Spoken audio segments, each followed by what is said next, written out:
Welcome, EGP learners. It's studio tour time. This has been a long time coming. I've been trying to convince Gandhi to do this for what seems like the longest time. In today's episode, you will be going backstage and seeing what Gandhi has on his desk, around his desk, what tech he uses to deliver EGP learning. And I'll be doing the same here at my end. And you'll see what tech I've got. You'll see how things might be similar, things might be different. You might pick up some ideas for what to do with your own setups, or you might have some tips for us. But let's go. Let's tech enhance your primary care and learning.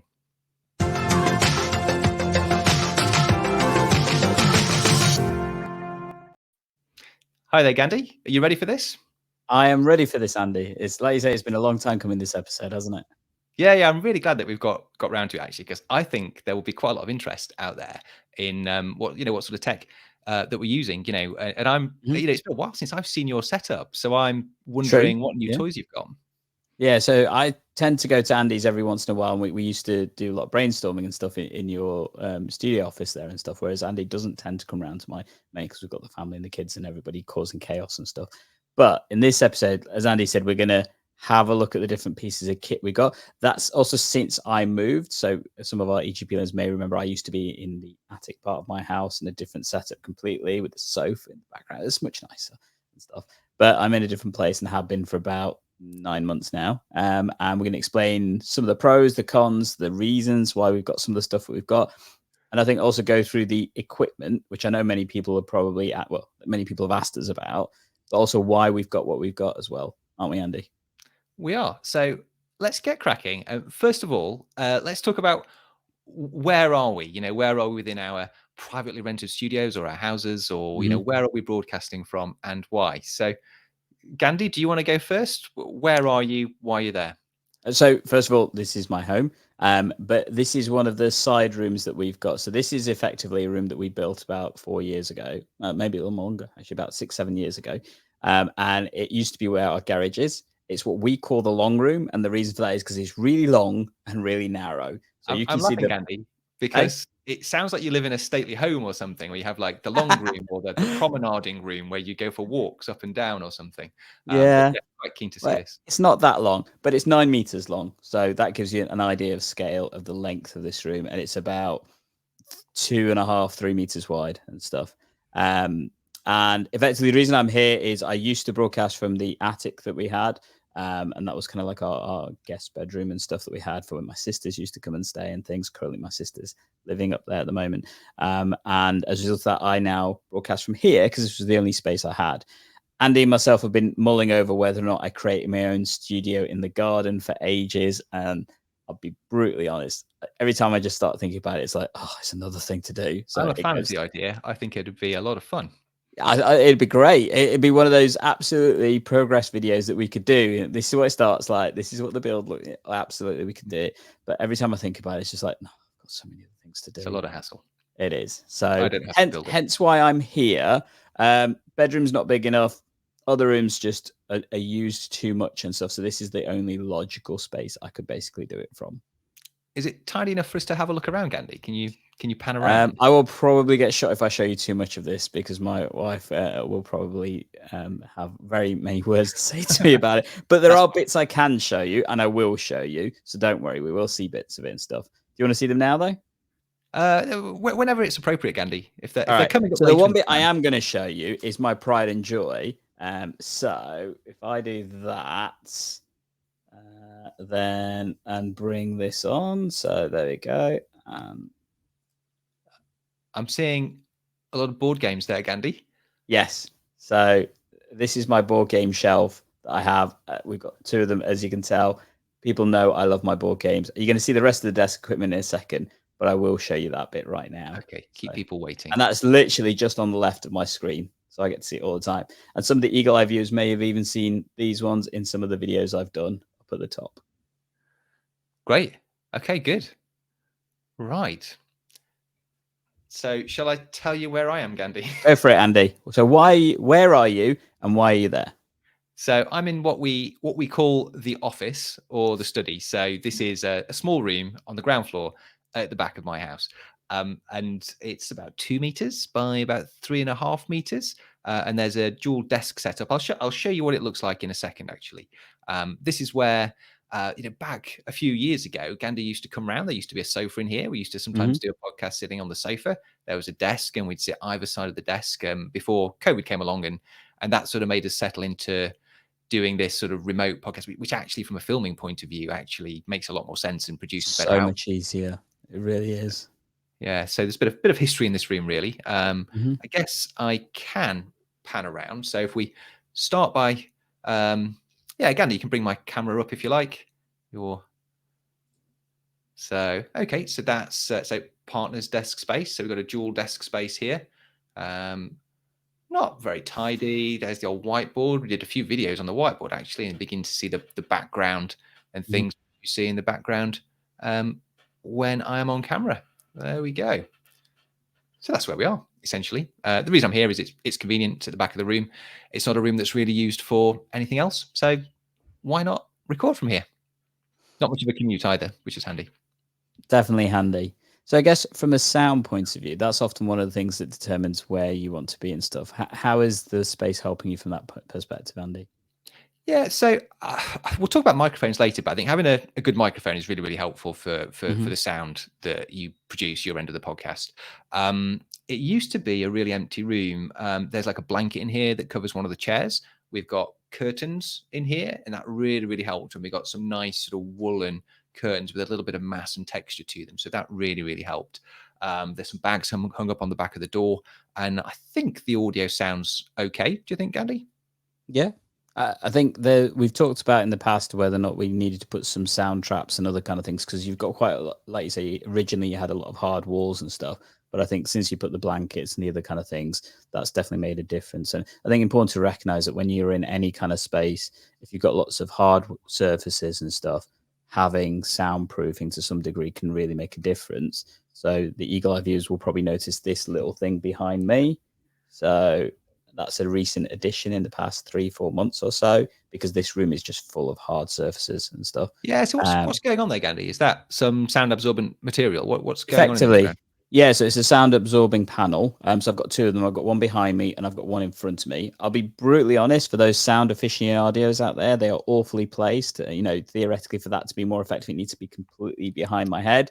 But because of the just above you, suspended or something like that.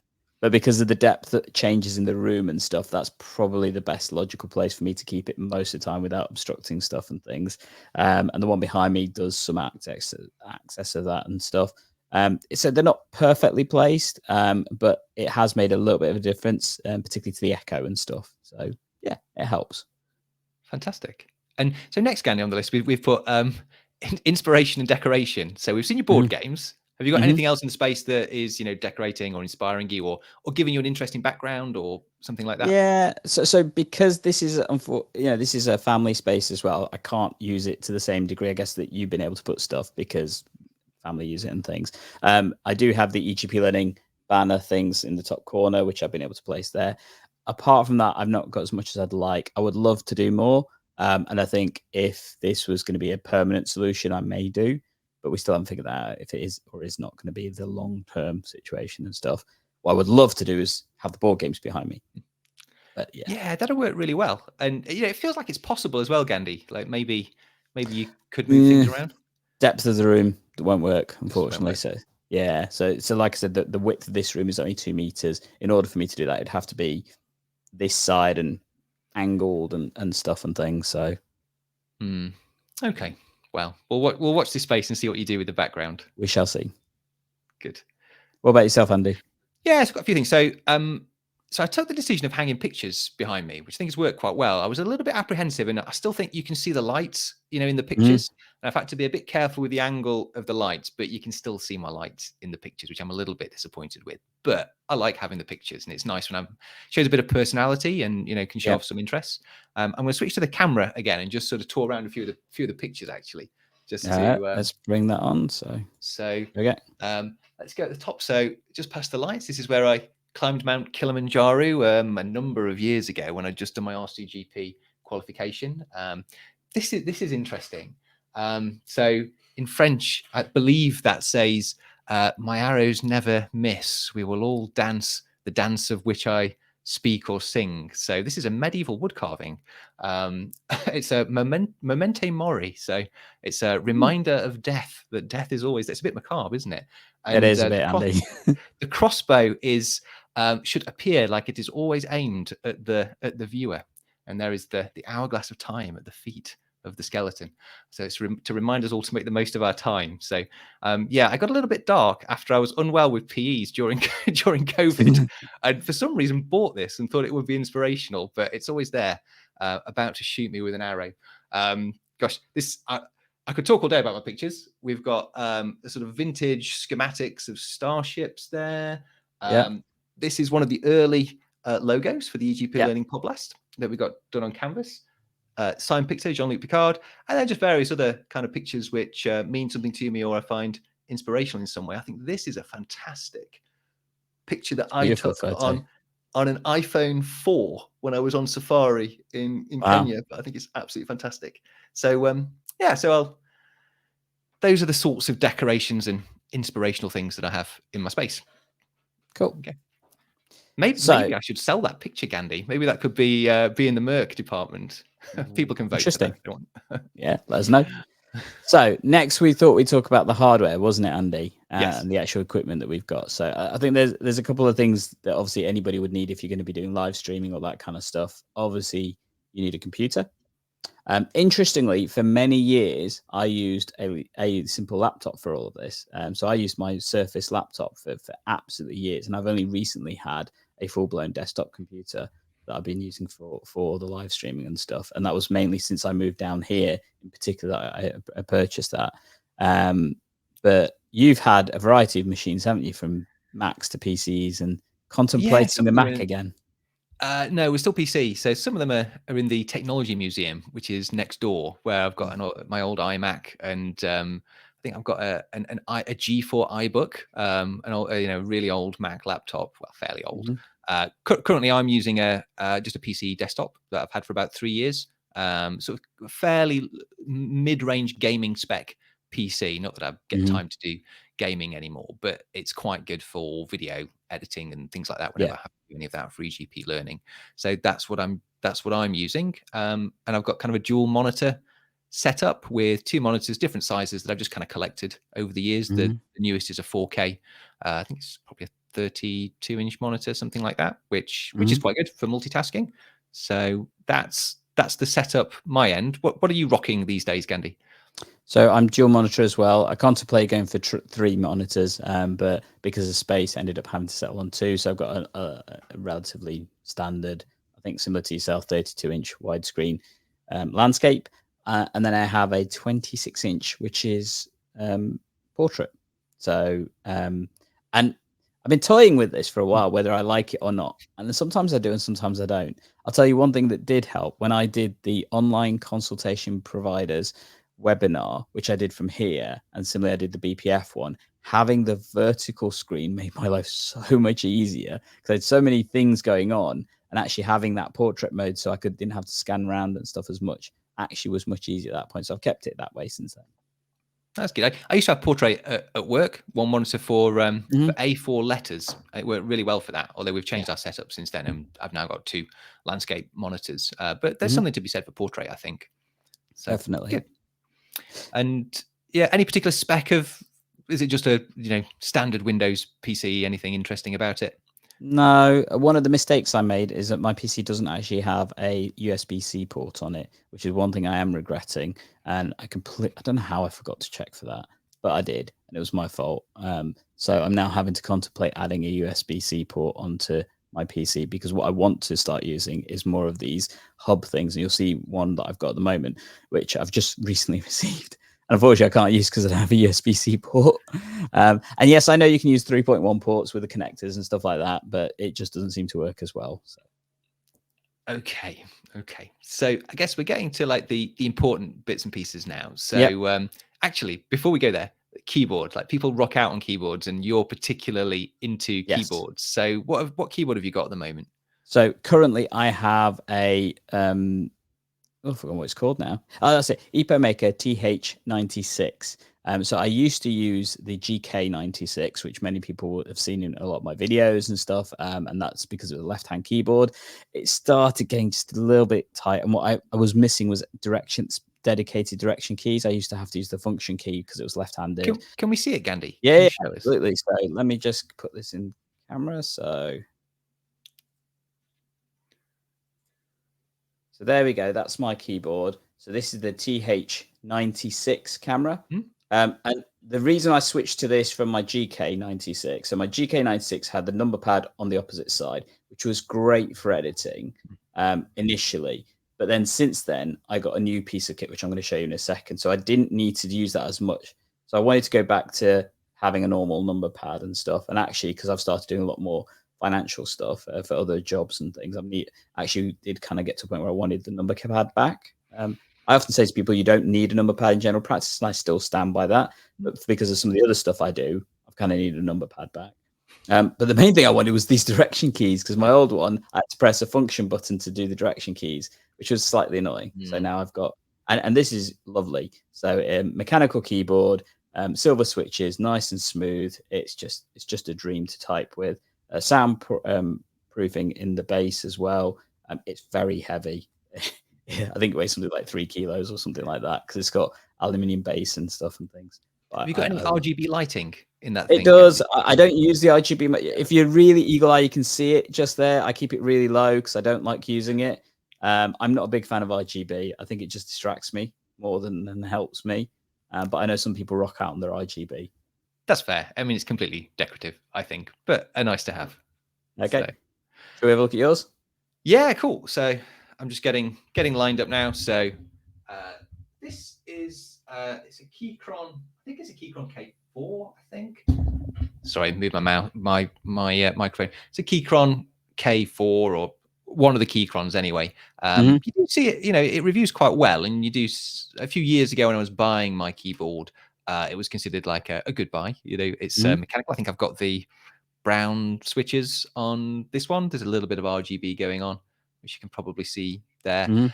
The layout is a little bit squished for my liking. I think if I was buying a keyboard again, I'd get one just with a little bit more spacing, around the arrow keys and between the main keys and the number pad. But it works pretty well.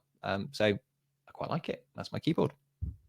So I definitely would recommend either Keychron or ePlayer keyboards to anybody if you are looking at getting, the mechanical keyboards and stuff out there. They're both really reliable, consistent brands from my perspective.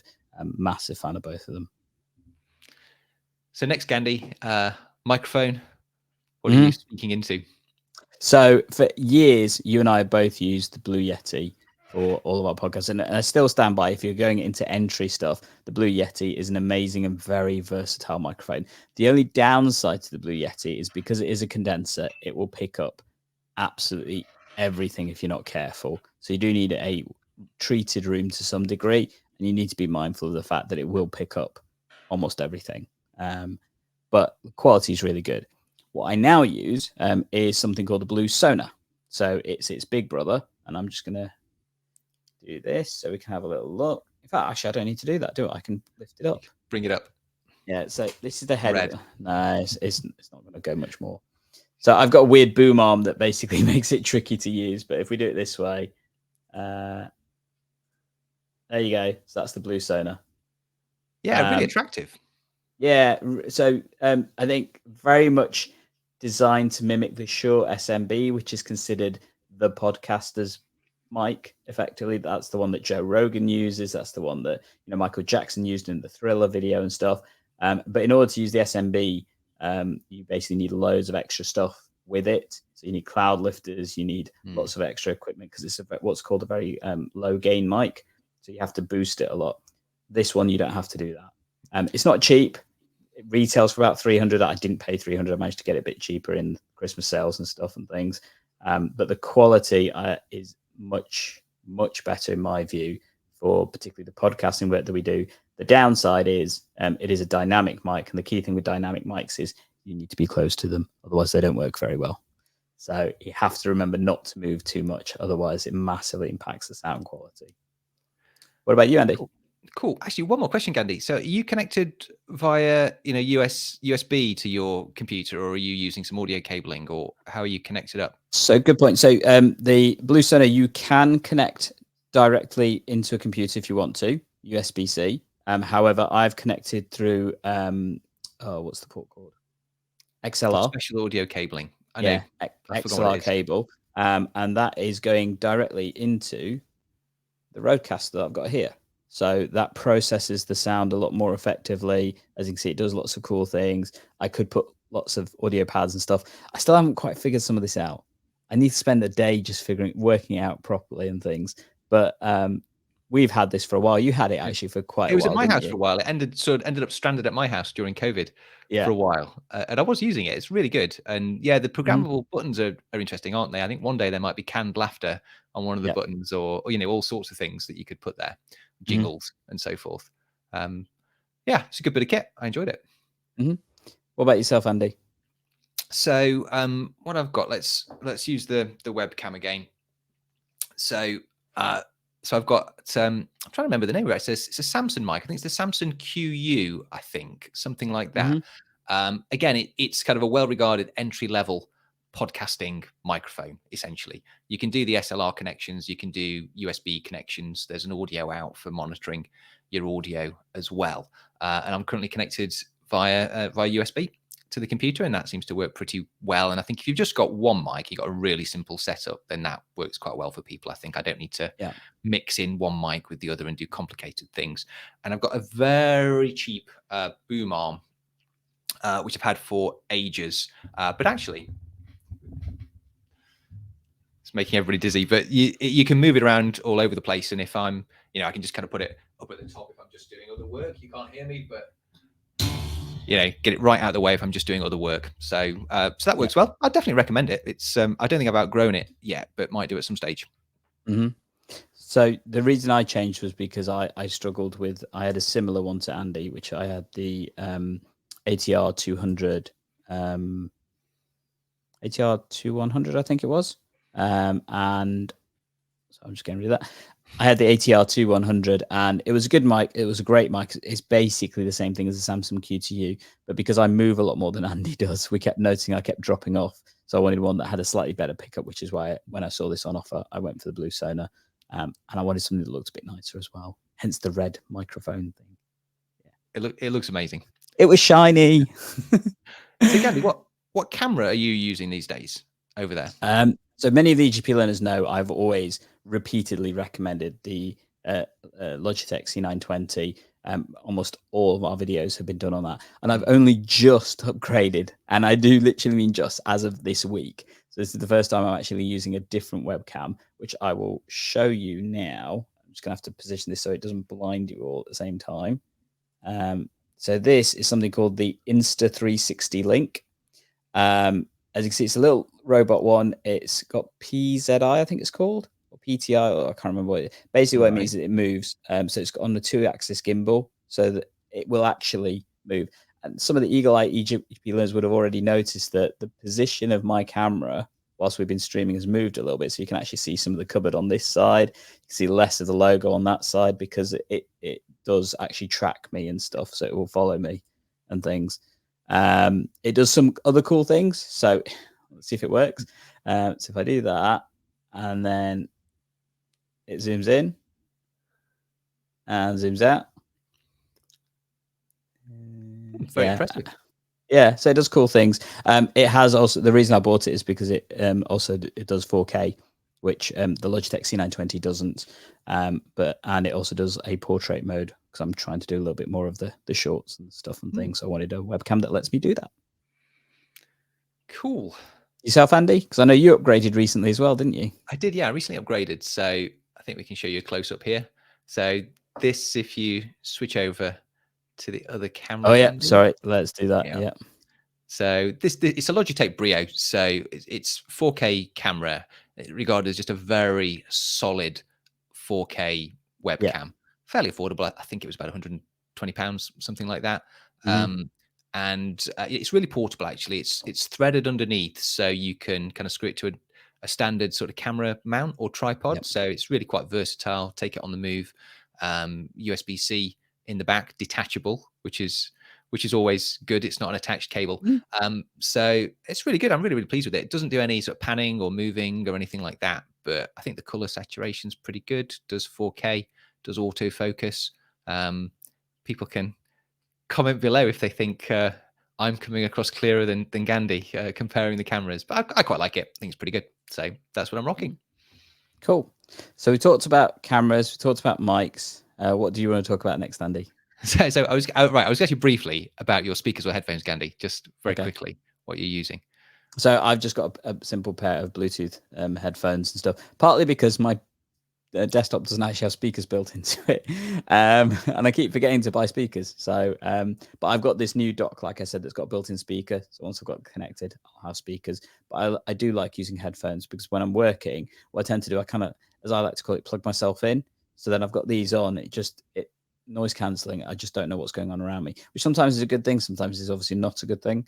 But at least it means I can focus a lot better.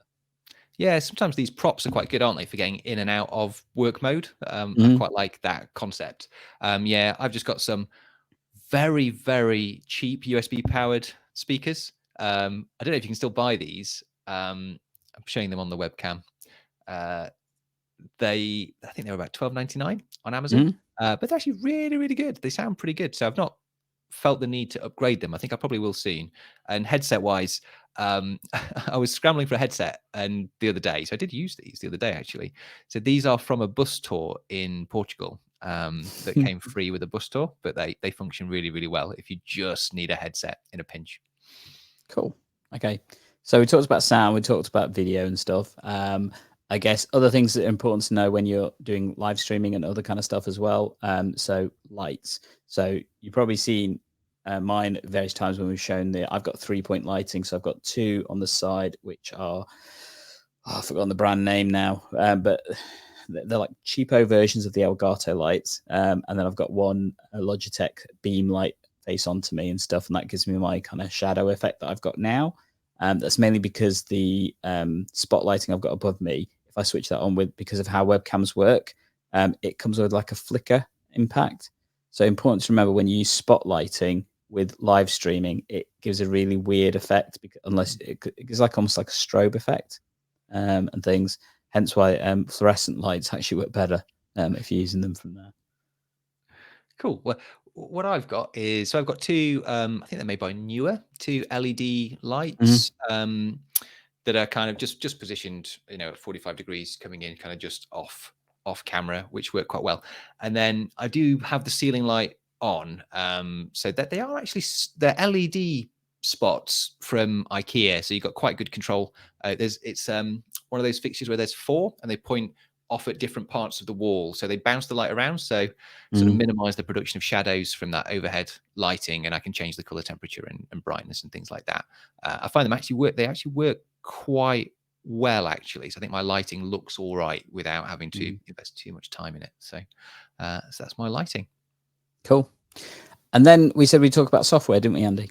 We did, yeah. So so the kind of the brains of eGPlearning, I think, is StreamYard, which it might be worth just showing what we see. I'll get my camera ready, really, just in terms of what it looks like to us as we're going. So yeah, go for it. So that's the back end of StreamYard. Yeah, this is back end of StreamYard. So kind of these are the different cameras that are hooked up the inputs, and then you get control over what is going out on the screen. You can kind of mix the inputs together in different ways. We can communicate by chat when people comment on the videos. This is where they come up, and then you can click on them and bring them onto the screen. So it's really versatile. And there's an area where you can put the what do they call them? Zingers, like little reels of video that come in, like branding and stuff. Yeah. So that's what StreamYard looks like, and it's really, really versatile. They've got quite a good free package, haven't they? If people want to kind of fiddle around with it. And actually, one of the things I recommend to a lot of people who start podcasting, actually, the free version of StreamYard is more than capable enough if you're just doing audio-based podcasts. And if you're doing video-based, unless you're going to multiple different channels, it works really well. So if you're just going to one channel, it will work perfectly well for that point of view. Yeah, it's good. And then I guess people might have seen other things on the screen. So we use Google Docs, don't we, to kind of organize. So we have a shared doc, so we can both see the plan for the episode, which is really, really handy. And we use a browser to display information on one of the screens and share the screen to StreamYard. So quite a simple setup, really. Yep. And then we both use Chrome just because it's one of the browsers that works really well to keep it stable. Additionally, in the past, we both use editing software as well. So I know you use DaVinci Resolve, don't you? I do, And yeah. Yep. And I use Filmora Wondershare as my preferred option. Both really good, really, capable and stuff. And then for audio side, I still use Audacity to do some of the extra little tinkering and stuff and things to make the audio sound a little bit nicer and things. Good. Yeah. I'm glad that we get the audio pretty good at the front end when it's the two of Yeah. us, because actually getting it right first time with good microphones and all of that is way better than trying to fix it after production in post production. That's really, really tricky. It's so much easier if you get clean audio at the start. Definitely the case. So go on. Last Extras, thing, man. extras. Extras. So people always ask us, what is the extra kit we use and stuff? And I thought that'd be a good thing for us to talk about. I think there's a couple of things you absolutely need to know about when you're doing this kind of stuff. Number one, don't forget the connectors and the cables, because there's so many different types you will need. So I mentioned my earlier faux pas of not having a USB-C port on my PC is now having an impact for me. But you need a variety of connectors, cables, etc., making sure everything's long enough and things. My main tip I found was having a decent Cat6 cable to hardwire into the Ethernet. Once I changed from a Cat5 to a Cat6 cable, my internet speed went up so much more, and that's made it a lot easier to do a lot of this stuff as well. Just need to be mindful of the fact nobody trips over the cable, so I'll have to disconnect it and things. Yeah, you're right though, because often you upgrade your router and your PC and various things, but you still just use the same Ethernet cable. For a long time I thought an Ethernet cable was an Ethernet cable, but I do have a Cat6 one now, and that really helped. So good tip, Candy. What else have you got there then? You were trying to get me to buy a Stream Deck the other day. Yes. So you must have a Stream Deck there. So my apologies to the eGP learners out there, because many of them will know that my video on the Stream Deck is massively overdue. I'm like talking about a year and a half, and there is a good reason. Well, it's not a good reason. There is a reason. It is my unicorn video. Every time I sit down to film me using this Stream Deck, it just completely flops for some reason or another. So I've never got around to doing it, but I love my Stream Deck. So I'm going to give you a brief tour. So for those of you that wanted this for ages, this is my brief tour. So this is the Stream Deck, macro keypad. You can customize it significantly, used by loads of YouTubers and everything like that. You can see there's various different ones. I've got the shutdown button, which I'm not going to press, because otherwise my computer's going to switch off. One for Stream Deck that I use, one for Zoom, one for Teams. So just to show you on the Teams, this has various different things it lets me do. So I can mic on or off, camera on and off, raise a hand, go to the chat, end a call, that kind of stuff and things. If I go back, this is my Filmora one that I use for editing videos to make it easier for me. Text expander. So I use this for when I want to put text in. So I've got history, examination, etc. I'm actually doing my video now, aren't I, Andy? You are, yeah. Yeah, one for Microsoft Web, Web Outlook Web. So this helps me bash through my emails a lot quicker. I've got timer, TPP. This is the reason this video has taken ages. Filming the TPP shortcuts is just, every time I do it, it falls apart. I've even got EMIS ones, Canva, because I use Canva loads. I've got a workload counter that I used to use. I haven't used it for a while, but it lets me count every time I do a pathology thing. So I do an audit every once in a while and stuff and things. And then links that take me to various websites and stuff on my thing. So I don't have to type it. I just literally press the button and it takes me to them and stuff. So that is the Stream Deck that I use. Yeah, one thing, I've got my time cube. Yeah, many people have seen me show this in terms of helping me time things. So when I'm doing structured timings, I use this as a non-obtrusive timer. This is my HiDock, which is going to be my hub, which I just need to get USB-C into. My whiteboard glass that we've talked about on previous videos as well. I love this. And then I do have an overhead camera. I haven't used it in a long time. But yeah, unboxings and things like that. Yeah, that kind of stuff. Or And that's displaying things. pretty much it, I think. That's everything else I've already showed you. Oh, my lovely mouse. I love my MX2 mouse. It's the most comfortable mouse I've ever had. What are you sitting on? What chair? Are you like on a dining chair or something? No. I'm on, it's called a Takova chair. I can't really show it you that easily, can I? Okay, yeah. Can't really show you that easily and stuff. That did not work. But It's something called the Takova. Actually, I'm swapping this out for a different chair. It's actually just unboxed here shortly. But mainly because my dad liked this chair so much, he's taking it off me. So, and I needed one that I can push against the desk a bit better. But it's a beautiful chair, and it's so cheap. It's like 90 quid if you get it with the vouchers and stuff. And it's ergonomically, it's amazing, completely adaptable, really good cushion, seat adjustability. I absolutely love this chair, really do. Good. There's too many affiliated links here to link to all of these things on Amazon, isn't there? Possibly, yeah. Well, we will put the links down below if people do want to see this stuff. But what extra stuff have you got, Andy? So I'm a bit more minimal, Gandhi. If we switch to my camera, I've got. So this is my mouse. It's a Microsoft mouse. The main reason I like it is because it's red, so you can always find it on the desk because it's a different color to everything else. Yeah. I've had it for years, and I just quite like it. I guess pen and paper is my version of the whiteboard, but but I think it's absolutely useful to have something to just write on with a pen actually when you're doing something on screen, because often you can't type because that makes a bit of a noise and is a little bit more intrusive. Often you can write with one hand more easily than you can sort of type, because sometimes you just want to get something out of your brain so you can talk but come back to it later, almost like a clipboard for the brain. So that's pretty handy. Gandhi, that's about it. The chair I'm sat on it's an IKEA chair. I forget what it's called, but it's quite nice actually. It's got brown leather and tubular black steel. It's pretty good.